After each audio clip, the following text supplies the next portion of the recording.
So according to reports, the South African Meat Processors Association says the pork industry has lost 800 million rand since the Minister of Health announced the source of the Listeria outbreak on the 4th of March. And the South African Pork Producers Organisation said that 2,000 employees in the pork industry have now lost their jobs since this announcement. The organisation also stated that enterprise is responsible for a small percentage of production in the industry, but the announcement has caused unnecessary panic over all processed cold cuts and polony. Let's get some clarification. Johann Kotze, the CEO of the South African Pork Producers Association, joins us now. He's in our Durban studios. Thank you very, very much, Johann, for joining us here on Morning Live. Oh, I beg your pardon, Pretoria Studios. Morning, you're in our Pretoria Studios. My apologies on that one. Johann, according to reports, the pork industry is losing around 45 million rand a week since the Listeria announcement was made. Is this an accurate figure? Yeah, I think it's an accurate figure, and that's purely on price decrease we experienced in the pork industry. I think when the minister said that avoid all cold meats, the consumer out there perceived that all cold meat is pork. And with the enterprise, with a quite strong brand image in South Africa, and people trust the brand, the moment when there's an issue on a brand, people retract themselves, and we just experience a massive decrease in volume selling. Yeah. You know, we also look at job losses, and I said in the introduction, 2,000 jobs have been lost in the pork industry in the past, basically, month.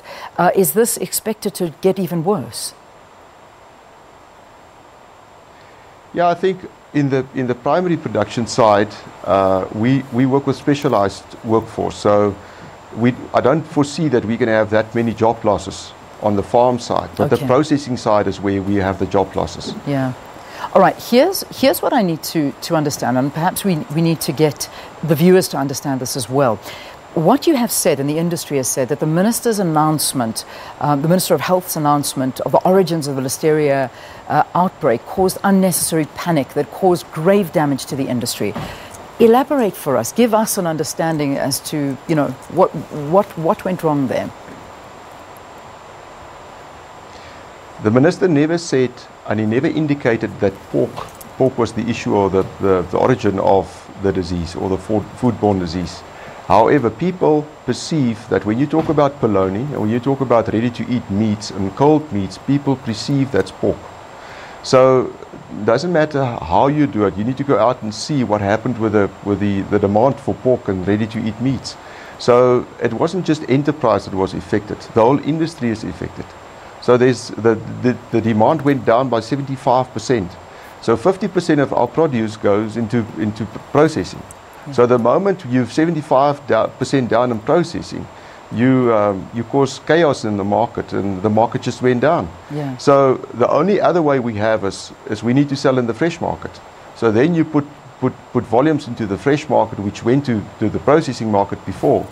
And then then there's an oversupply or artificial oversupply in the market. And what happens then is you have a decrease in price. So what is okay to eat? Because, I mean, my understanding, and from that emergency press conference that was called on a Sunday afternoon, it was basically get rid of all cold meats, get rid of sausages, get rid of pork products are just, you know, don't go near them. And that's how I think a lot of South Africans reacted towards this. So what are you saying is okay? I think, Leanne, the first thing is we need to say one life lost in the food industry is one life too many. So it doesn't matter how you do it, it is a massive issue. It's just the way you do a recall.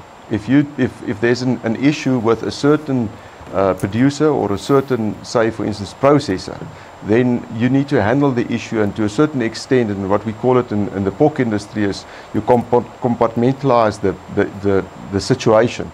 And then you rectify the situation, and you go back into the market. What happened with this is it put a blanket over the whole industry. So it's the whole of the pork industry, the whole of the meat industry. The minister never said and never indicated pork. And I need to give the minister credit for this. However, the perception out there is that's all cold meats and all ready-to-eat meat. So it's even difficult for the guys having a good food security and food safety system to sell in the open market today. Are you saying that, so from what your understanding is that pork is fine to eat, it was just those affected factories that was the problem, that the minister announced, but in general, you can still carry on your lives as usual? Pork meat and fresh pork meat is healthy, it's safe, it's affordable, it's nutritious. When you prepare pork meat and when you cook it, and you do it over 70 degrees is what we do, it's safe. Anybody can then eat it, and that's according to the minister himself, to say that that is still healthy and still safe to eat. The difficulty is the media, and the social media especially, add so much untruth to what is happening that doesn't matter how you perceive it, it's perceived as not being safe. Just a quick question in terms of Polonia and Viennas, because I think that is also something that's been very much so in that industry affected. I mean, we talk cold meats, but Polonia and Viennas, how much pork is in them? Leanne, Polonia is from 0 to maybe 2% of pork in a polony. Viennas, it can be between 2 and 25%. So there's a low percentage of pork in ready-to-eat meats. But that's where the problems do come in, and that was what we were warned against, was the ready-to-eat meats. So it's quite difficult. We find ourselves. Do you think that the communication hasn't been good enough? And do you think that this is what is at the root of the problem? Yeah, I think it's communication, but I think it's more than just communication. I think it's the way we perceived and the way media perceived this whole issue. Remember, when you lose lives, and 183 lives at the time when they did the announcement, is massive. It was the biggest outbreak up to date in the world. So there's a lot of focus on us as a country, and I think there was a lot of pressure on us. However, I think that we need to have a look at an independent food safety council in South Africa, where you oversee the whole industry and the whole value chain, and where you manage it in such an extent, and where you have a recall strategy. Because the moment you don't strategize and you don't have a strategy and something like this happens, chaos is going to happen, because something needs to be done. So I think it's evident that we need to go back and say, what can we learn out of this and how can we better this? Something like this happens all over the world. It's a bacteria, it's an environmental bacteria. It's not something you can control to a certain extent inside a product. We cook it and it's well controlled and it's 0 CFUs, but the take is the cross-contamination can happen anywhere. And you need to be well educated to understand this.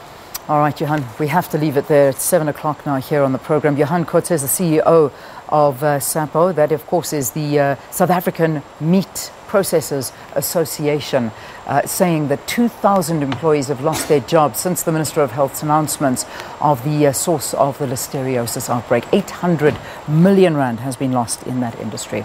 Let's get into the news.